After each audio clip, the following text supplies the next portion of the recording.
ও আহতদের স্মরণে রোববার বেগম রোকেয়া বিশ্ববিদ্যালয় জুলাই বিপ্লবে শহীদ ও আহতদের স্মরণে এই সভা ও সাংস্কৃতিক অনুষ্ঠানের আয়োজন করা হয়।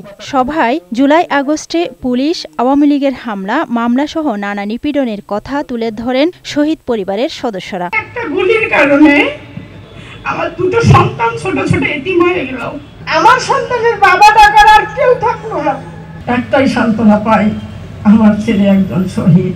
আমার বউকে বা আমাকে যে কোনো একজনকে একটু চাকরির ব্যবস্থা করেন। বেগম রোকেয়া বিশ্ববিদ্যালয়ের উপাচার্য অধ্যাপক ডক্টর শওকত আলীর সভাপতিত্বে স্মরণ সভায় মুখ্য আলোচক ছিলেন ঢাকা বিশ্ববিদ্যালয়ের শিক্ষক ডক্টর আব্দুল্লাহ আল মামুন। ছাত্রদের ডাকে সাধারণ মানুষও এই একটি আন্দোলনে শরীক হতে বা অংশগ্রহণ করতে বাধ্য হয়েছিল। আজকে যারা শহীদদের পরিবারের যে কথাগুলো, আত্মহতি, তাদের পুনর্বাসন, তাদের দেখভালের যে একটা ব্যবস্থা গ্রহণ করা, সেটার আমাদের আশু প্রয়োজন। এ সময় ঢাকা বিশ্ববিদ্যালয়ের উপাচার্য অধ্যাপক ডক্টর নিয়াজ আহমেদ খান বলেন, গণ অভ্যুত্থানের প্রাথমিক উদ্যোগ ছিল শিক্ষার্থীদের। তারা প্রাণ দিয়ে এই আন্দোলনের সূচনা করেছিল। নিজের বুককে পেতে দিয়ে রাস্তায় নেমে আসা বিশাল একটি কাজ।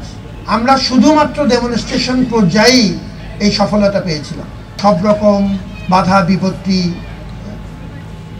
অতিক্রম করেই আমাদের সবাইকে নিয়ে সামনে এগোতে হবে।